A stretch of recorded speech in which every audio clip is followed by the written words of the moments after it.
Hello दोस्तों, नमस्कार, जय हिंद। कैसे हैं आप सभी? उम्मीद करता हूं आप सभी अच्छे होंगे, स्वस्थ होंगे और अपने आने वाले एग्जामिनेशन की प्रिपरेशन को अच्छे से कर रहे होंगे। साथियों, आज से हम डिस्कस करने जा रहे हैं इंडियन हिस्ट्री के कुछ बेहद ही महत्वपूर्ण एमसीक्यू, जो कि ऑल इंडिया लेवल के किसी भी एग्जाम में जहाँ पे भी जनरल स्टडी, जिसको जीएस सेक्शन कहते हैं, जहाँ पे हिस्ट्री आती है, उसके लिए बहुत इंपॉर्टेंट वीडियो होने वाली है।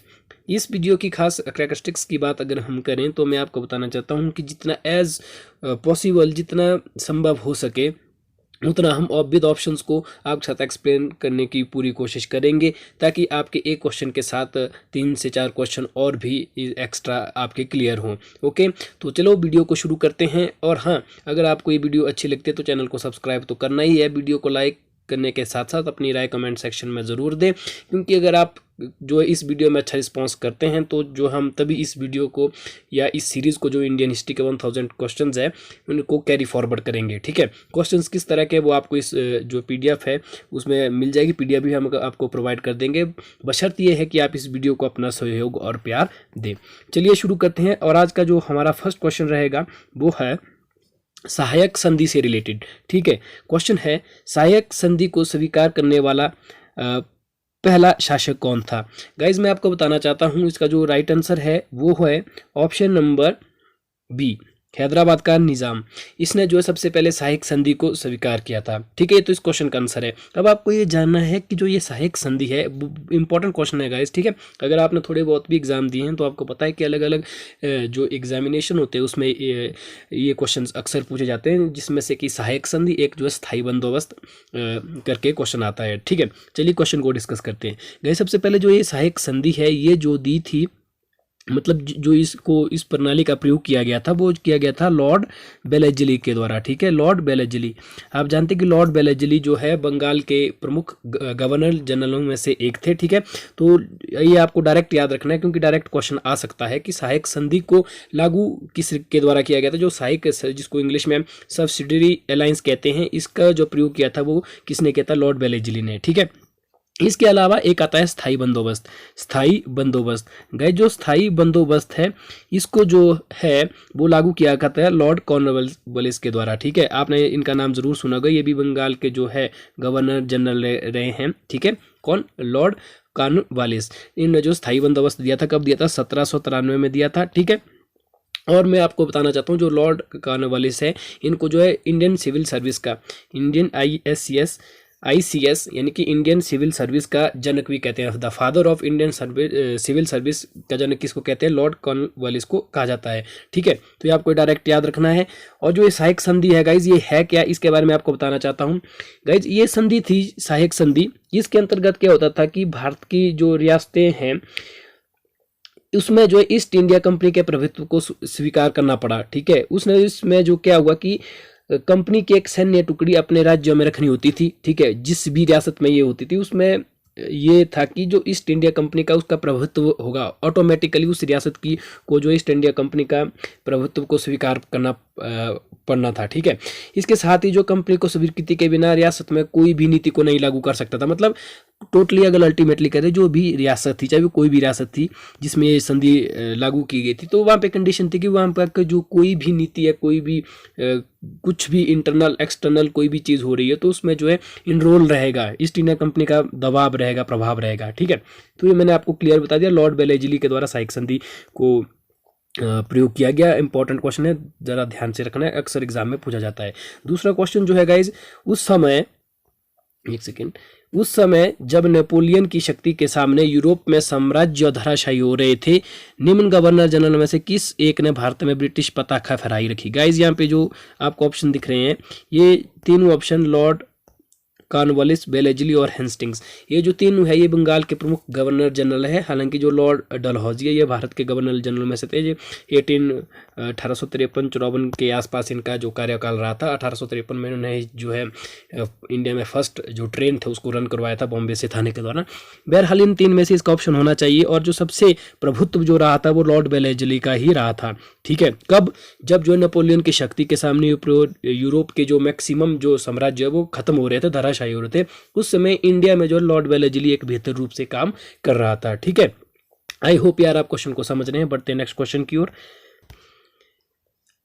नेक्स्ट जो है निम्नलिखित क्वेश्चन नंबर 3 है ये। हम क्वेश्चन को सिर्फ मतलब पूरा ब्रीफ में एक्सप्लेन करने की कोशिश कर रहे हैं ताकि आपको बेहतर रूप में चीज़ें समझ हो। निम्नलिखित में से कौन सा युग्म सही सम्मिलित नहीं है? इस तरह क्वेश्चन डायरेक्ट आपको एग्जाम में देखने को नहीं मिलेंगे इसी फॉर्मेट में, लेकिन ये क्वेश्चन सबसे इंपॉर्टेंट है। ऐसा मैं क्यों कह रहा हूँ? क्योंकि साथियों यहाँ पे आपको जो एक रॉन्ग ऑप्शन है उसको आपको टिक करना है, ठीक है, उसके ऊपर आपको ज़्यादा ध्यान नहीं देना। लेकिन जो बाकी 3 ऑप्शंस होंगे इनमें से कोई भी हो सकते हैं, वो इंपॉर्टेंट होंगे क्योंकि वो उनसे डायरेक्ट क्वेश्चन बन सकते हैं, ठीक है। जैसे तीसरा क्वेश्चन है, इसका जो राइट आंसर है वो option number D, Lord Cornwallis, जो तृतीय एंग्लो मराठा युद्ध है, ये इससे राइट मैच नहीं है। तो आपने ऑप्शन डी को बिल्कुल खारिज कर लेना, और जो आपके ये 3 है ये आपके काम के हो जाएंगे। सबसे पहले बॉक्सर का युद्ध, ठीक है, जो फाइट ऑफ जो ये बॉक्सर का फाइट हुआ था गाइस, सबसे पहले आपको ये याद रखना, ये कब हुआ था? 1764 में हुआ था। किन किन के बीच में हुआ था? तो जो है जो अंग्रेज थे, अंग्रेज की तरफ से हेक्टर मुनरो, जो हेक्टर मुनरो के द्वारा ये युद्ध लड़ा गया था, बॉक्सर का युद्ध, और जो भारत की तरफ से जो उस समय जो भारतीय रियासत के अलग अलग राजा थे, जैसे मीर कासिम है, अवध के नवाब जो थे सिराजुद्दौला थे, ठीक है, मुगल सम्राट जो शाह आलम द्वितीय थे, उनके बीच में ये युद्ध लड़ा गया था, ठीक है। यानी कि अल्टीमेटली इनको इस तरह समझा जा सकता है कि इंडिया की ओर से 3 प्रमुख शासक, जिनमें से मीर कासिम, सिराजुद्दौला और शाह आलम द्वितीय थे, और जो इंग्लिश थी यानी कि ब्रिटिश थे, ब्रिटिश की तरफ से हेक्टर मुनरो के द्वारा ये लड़ा गया था। इसके साथ ही गाइज एक इंपॉर्टेंट आता है प्लासी का युद्ध, उसको भी मैं साथ साथ में बता देता हूँ।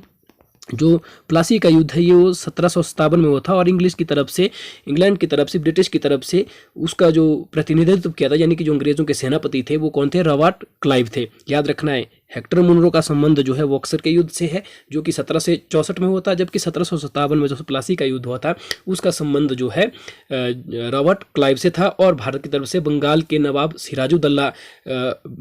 सिराजुद्दौला और रॉबर्ट क्लाइव के बीच में ये प्लासी का युद्ध हुआ था। जबकि बॉक्सर का युद्ध हेक्टर मुनरो और मीर कासिम, सिराजुद्दौला और शाह आलम द्वितीय, इन तीनों ने मिलकर किया था, ठीक है। जबकि जो ऑप्शन नंबर 2 है ये भी बिल्कुल ठीक मैच है, पहला भी बिल्कुल राइट है। लॉर्ड हेस्टिंग्स के शासनकाल के दौरान अंगल नेपाल युद्ध हुआ था, और लॉर्ड वेलेस्ली के समय चतुर्थ अंगल मैसूर युद्ध था, जिसमें टीपू सुल्तान जो मैसूर का शासक था, और इसमें जो जो 4th फाइट थी, इसमें टीपू सुल्तान की मृत्यु हुई थी, ठीक है। आई होप आप चीज़ों को समझ रहे हैं, और जिन चीज़ों को मैं ज़्यादा डीप में बता रहा हूँ, जैसे हेक्टर मुनरो, बॉक्सर का युद्ध, प्लासी का युद्ध, इसलिए बता रहा हूँ क्योंकि इसमें से क्वेश्चन अक्सर अलग अलग तरीके से पूछे जा सकते हैं। जैसे प्लासी का युद्ध कब हुआ था, बंगाल की तरफ से किसने युद्ध लड़ा था? सिराजुद्दौला ने, ठीक है। इंग्लिश की तरफ से किसने लड़ा था? तो रॉबर्ट क्लाइव ने। तो इन चीज़ों का आपको ध्यान रखना होगा। नेक्स्ट क्वेश्चन है, निम्नलिखित में से भारतीय राष्ट्रीय कांग्रेस के किस अधिवेशन में महात्मा गांधी ने कहा था, गांधी मर सकता है परंतु गांधीवाद सदैव बना रहेगा? गाइज, इस क्वेश्चन को ना एक चीज़ मैं आपको बताना चाहूँगा, इतना इंपॉर्टेंट है क्योंकि इसमें जो इंपॉर्टेंट चीज़ है वो है अधिवेशन। जो सेशंस हुए थे इंडियन नेशनल कांग्रेस के, इंपॉर्टेंट है, ठीक है। कुछ एक सेशंस जो आपको बिल्कुल याद रखने हैं, जिसमें से कि 1905 का था, ठीक है, 1916 में हुआ है, 1924 में हुआ, 1929 का लाहौर अधिवेशन हुआ है, ठीक है।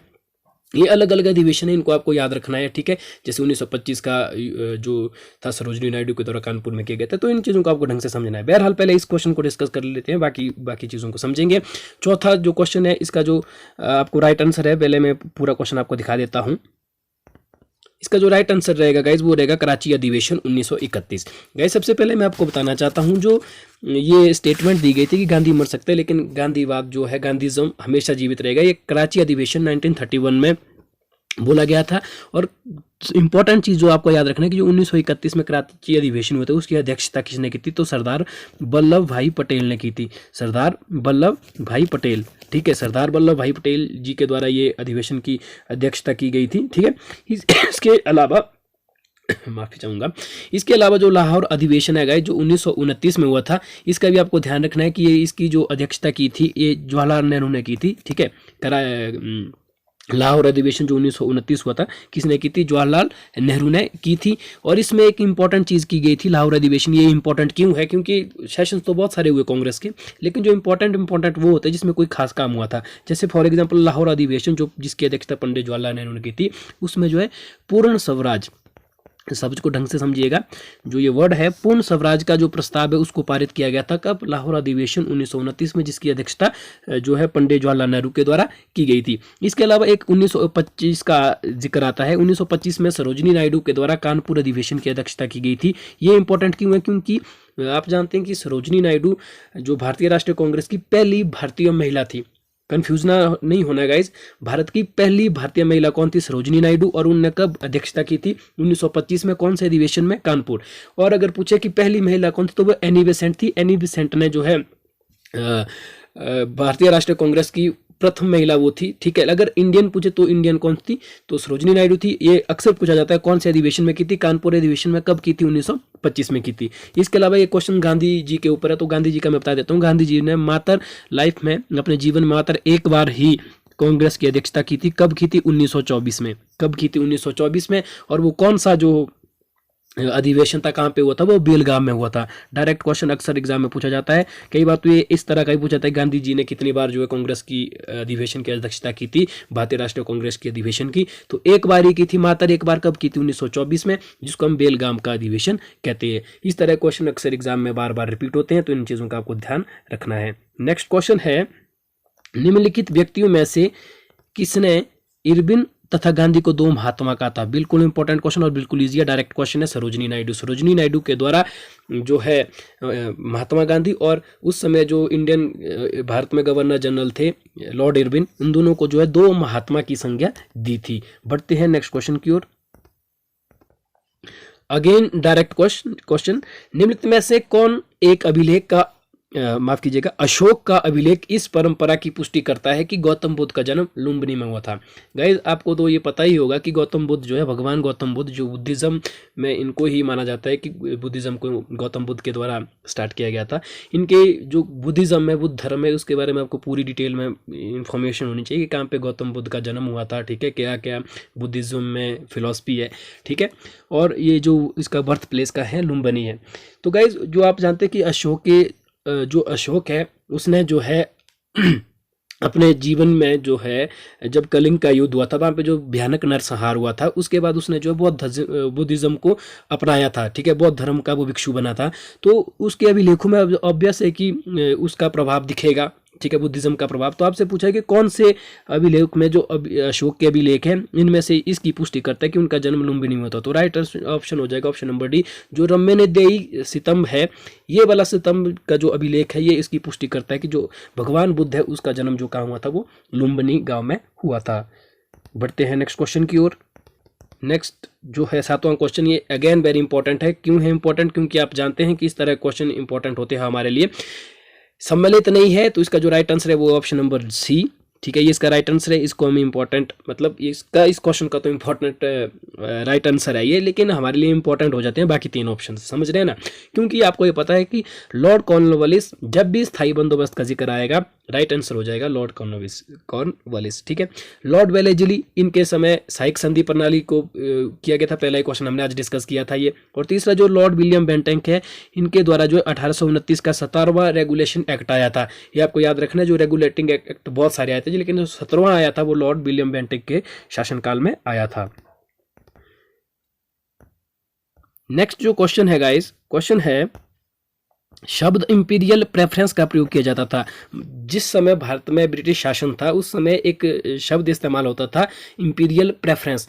इसका मतलब प्रयोग किस लिए किया जाता था? तो इसका जो डायरेक्ट मतलब है वो है कि भारत में ब्रिटिश आयातों पर दी जाने वाली विशेष रियासतों के लिए इसका उपयोग किया जाता था। प्रेफरेंस दी जाती थी। किसके लिए दी जाती थी? जो कोई खास स्पेसिफिक जो रियासत थी, उसके लिए इसमें ब्रिटिश आयातों पर कोई विशेष छूट या कोई विशेष प्रयोजन पर दी जाती थी। तो इंपीरियल प्रेफरेंस का मतलब था भारत में ब्रिटिश आयातों पर दी जा रही विशेष रियासत। तो option A will be the right answer. बाकी ऑप्शन भी अपनी स्क्रीन पे आप देख सकते हैं, यहाँ पे देख सकते हैं बाकी options.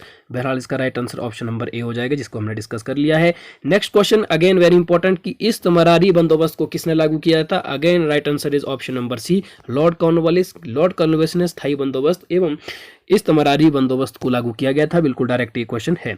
Next question very very important question guys, इतना इंपॉर्टेंट क्वेश्चन है कि मतलब बहुत ही ज़्यादा इंपॉर्टेंट क्वेश्चन, अलग अलग तरीके से पूछा जा सकता है कि अंग्रेजों के शासन काल में, जब अंग्रेजों का शासन भारत पर था, उस समय भारत के आर्थिक दोहन के सिद्धांत को किसने प्रतिपादित किया था। गाइस ध्यान रखना है, क्वेश्चन उस समय का मतलब 1947 के पहले की बात कर रहा है ये, ठीक है। तो उस समय जो इसका श्रेय जाता है, और जो इन चीज़ों में जो इकोनॉमिक्स या जो आर्थिक मामलों में ज़्यादा जो रिसर्च किया था, रिसर्च शब्द का इस्तेमाल करना मैं यहाँ पे ज़्यादा वाइज समझता हूँ, इसका जो राइट आंसर है वो हो जाएगा ऑप्शन नंबर डी, दादा भाई नौरोजी, ठीक है। इसके पीछे मैं एक फैक्ट देना चाहता हूँ आपको गाइज। सबसे पहले आज़ाद भारत से पहले कि इंडिया में प्रति व्यक्ति आय क्या है, क्वेश्चन इस तरह का आता है डायरेक्ट कि भारत में पहली प्रति व्यक्ति आय किसके द्वारा कैलकुलेट की गई थी, कि कितनी प्रति व्यक्ति आय बनती है, ठीक है।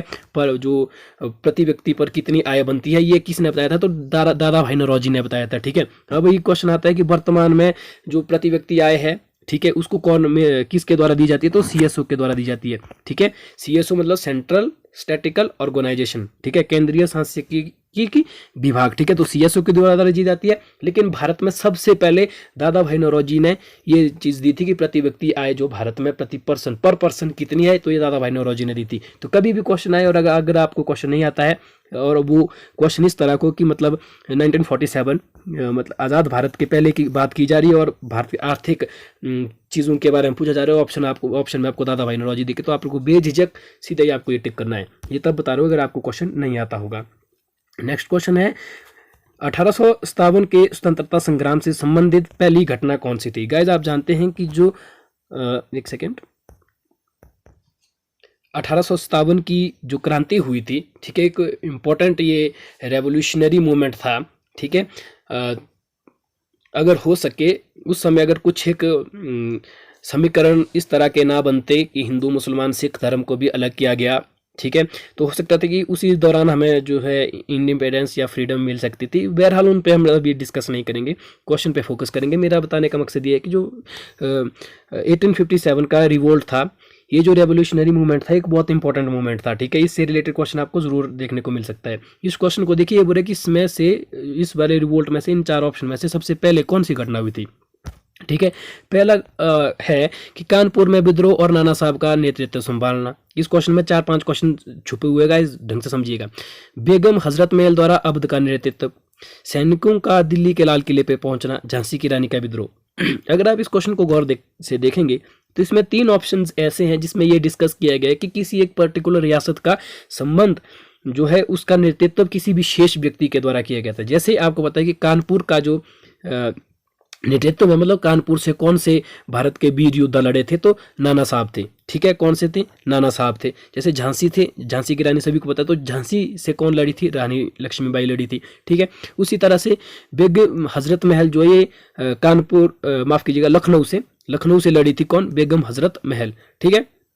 तो उनने जो अवध के द्वारा जो लखनऊ अवध है वहां का नेतृत्व किया था। लेकिन ये तीनों कब की बात कर रहे हैं, ये जो जब रिवोल्ट हो चुका था उसके बाद में जब संग्राम हुआ था उसके बाद इन्होंने नेतृत्व किया था ना। तो यहाँ पे ultimately option number C right answer हो जाएगा, क्योंकि पहली घटना तो ये हुई थी कि सैनिकों का दिल्ली के लाल किले पर पहुंचना। इन 4 में से तो आप जानते हैं कि इसकी जो प्रमुख घटना थी वो कारतूस से संबंधित जो चीज़ थी, जो इंसिडेंट हुआ था, ठीक है, वो था। लेकिन यहाँ पे ऑप्शन के हिसाब से यहाँ पे right answer option number C हो जाएगा, क्योंकि जो बाकी 3 ऑप्शन है वो नेतृत्व की बात करते हैं कि कौन कहाँ से किया था, वो बाद में होगा ना। यहाँ पे हमने पहली चीज डिस्कस करनी कि हुआ कैसे था वो, ठीक है, अकॉर्डिंग टू दिस ऑप्शंस। बाकी इसका जो मेन रीजन था वो और था, ठीक है। नेक्स्ट क्वेश्चन की ओर बढ़ते हैं। क्वेश्चन नंबर 12 है, स्वतंत्रता पूर्व अवधि में ब्रिटिश सरकार द्वारा भारत में आधुनिक शिक्षा के प्रसार का मुख्य उद्देश्य क्या था। अर्थात कि जो 1957 का पीरियड था उससे पहले ब्रिटिश सरकार द्वारा भारत में आधुनिक जो मॉडर्न एजुकेशन है उसका जो प्रचार प्रसार है उसके मुख्य एम्स क्या थे, मेन ऑब्जेक्टिव्स क्या थे।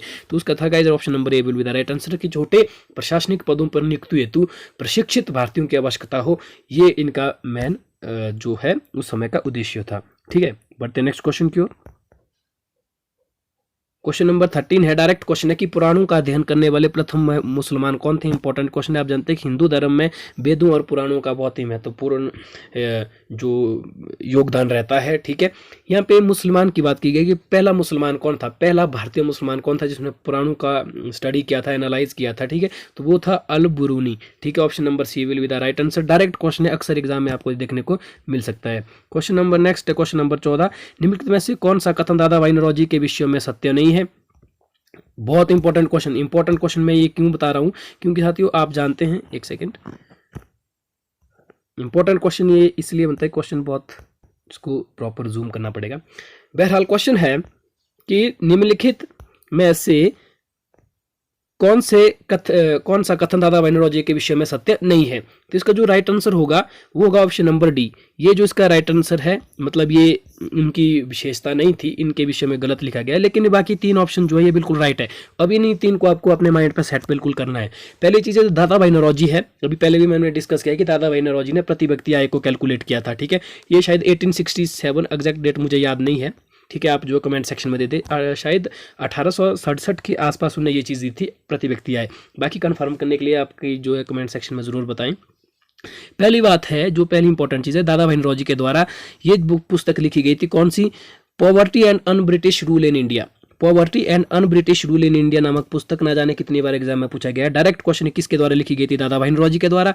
उसके अलावा उन्होंने गुजराती के जो कॉलेज में प्रोफेसर के रूप में यूनिवर्सिटी कॉलेज लंदन में कार्य किया था, ठीक है। ये भी डायरेक्ट क्वेश्चन है कि उन्होंने गुजराती प्रोफेसर के रूप में, जो गुजराती प्रोफेसर थे, उन्हें यूनिवर्सिटी कॉलेज लंदन में अपना कार्य किया था या अपना योगदान दिया था। तीसरी चीज़, उन्होंने मुंबई में महिला शिक्षा की नींव रखी। ये भी इंपॉर्टेंट है कि उन्होंने मुंबई में जो फीमेल एजुकेशन है उसको जो बढ़ाता मतलब प्रमोट किया था, ठीक है। ये भी आपको डायरेक्ट याद रखना है। क्वेश्चन नंबर 15 है विभाजन से लेकर, बहुत इंपॉर्टेंट क्वेश्चन, ठीक है। क्वेश्चन है 1907 में सूरत में भारतीय राष्ट्रीय कांग्रेस के विभाजन का मुख्य कारण क्या था। तो गाइस यहाँ पे डायरेक्ट क्वेश्चन है कि पहली चीज़ आपको याद रखनी कि भारतीय राष्ट्रीय कांग्रेस का जो विभाजन कब हुआ था, तो वो हुआ था 1907 में। कब हुआ था, 1907 में। ये तो एक डायरेक्ट क्वेश्चन हो गया कि भारतीय राष्ट्रीय कांग्रेस का जो विभाजन हुआ था वो कब हुआ था, 1907 में, ठीक है। और ये अधिवेशन हुआ कहाँ था, तो ये सूरत में हुआ था। कहाँ पे हुआ था, सूरत में। बेसिकली इसमें हुआ क्या था कि जो कांग्रेस के 2 विचारधारा थी, गर्मपंथी और नरमपंथी, उनके बीच में मतभेद बढ़ गया था और उस कारण से जो है ये कांग्रेस का विभाजन हुआ था। लेकिन 1916 में पुनः जो है फिर से गर्मपंथी और नरमपंथी जो वाले दोनों पक्ष थे वो जो है एक हो गए थे, ठीक है। बहरहाल इस क्वेश्चन में पूछा गया कि इसका मुख्य कारण क्या था। तो इसका जो पहला ऑप्शन है मार्ले मिंटो एक्ट, आपने पढ़ा होगा, ये 1909 की बात है, ठीक है। जिसमें जो है, जिसके तहत जो है जो जाति की बात की गई थी उनको अलग इलेक्ट्रिक जो निर्वाचन प्रणाली है उसके लिए स्पेशल बात की गई थी, ठीक है। तो ये इसका राइट आंसर नहीं हो सकता है। दूसरा है अंग्रेजी सरकार के साथ नरमपंथियों की वार्ता करने की क्षमता के बारे में चरमपंथियों का विश्वास का अभाव। ये इसका राइट आंसर हो सकता है कि मतलब नरमपंथियों के साथ जो बात करने की क्षमता के बारे में चरमपंथी, जिनको हम गर्मपंथी कह सकते हैं, कि विश्वास का अभाव है। ये इसका राइट आंसर हो जाएगा। मतलब बेसिकली जो कांग्रेस का विभाजन हुआ था कांग्रेस में 1907 में, जो कि सूरत में हुआ था, सूरत अधिवेशन के नाम से इसको जाना जाता है, उसमें उदारवाद तथा उग्रवादी कांग्रेस नेताओं के बीच में वैचारिक मतभेद सामने आया था। उग्रवादी नेता में बाल गंगाधर तिलक को अध्यक्ष बनाना चाहते थे, लेकिन कांग्रेस में पहली फूट इस अधिवेशन में पड़ी तथा उग्रवादी नेता कांग्रेस से अलग हो गए थे। बिल्कुल सिंपल ये बात है। जबकि मुस्लिम लीग की अगर बात करें, मुस्लिम लीग की जो स्थापना 1906 में हुई थी, और इंपॉर्टेंट की मुस्लिम लीग की स्थापना किसके द्वारा की गई थी, तो सलीमुल्लाह खां एवं आगा खां, 2 नाम है आपको याद रखने हैं, सलीमुल्लाह खां और आगा खां, इनके द्वारा मुस्लिम लीग की स्थापना की गई थी, ठीक है। जिसका मेन उद्देश्य था कि जो ब्रिटिश सरकार के प्रति मुसलमान की निष्ठा में वृद्धि करना था, या और मतलब मुसलमानों के राजनीतिक अधिकारों की रक्षा करना, अल्टीमेटली इसका जो एक महत्वपूर्ण ये रोल था, ठीक है। भारतीय राष्ट्रीय कांग्रेस का अध्यक्ष निर्वाचित होने से अरविंद घोष की असमर्थता था, ये भी एक फैक्ट था, लेकिन ये उस समय नहीं था जब कांग्रेस का विभाजन हुआ था, ये तो 1939-40 की बात है, ठीक है। तो ये आपको याद रखना है। और एक चीज़ आपको डायरेक्ट याद रखने है कि जो ये अध्यक्षता जो इसकी की थी वो की थी रास बिहारी बोस ने, ठीक है। किसके द्वारा की गई थी इसकी अध्यक्षता, तो रास बिहारी बोस के द्वारा की गई थी, ठीक है। यहाँ पे अरविंद घोष की बात की गई है, ये नहीं है। रास बिहारी बोस के द्वारा, किसके द्वारा, रास बिहारी बोस के द्वारा 1906 में जब, माफ़ कीजिएगा 1907 में जब जो है कांग्रेस का विभाजन हुआ था, उस समय सूरत में इसकी अध्यक्षता की गई थी, जब कांग्रेस का क्या होता है, विभाजन हुआ था, ठीक है। और 1916 में जो है फिर से कांग्रेस और माफ़ कीजिएगा जो कांग्रेस का विभाजन हुआ था वो पुनः फिर से जो है इकट्ठा हो गए थे, ठीक है।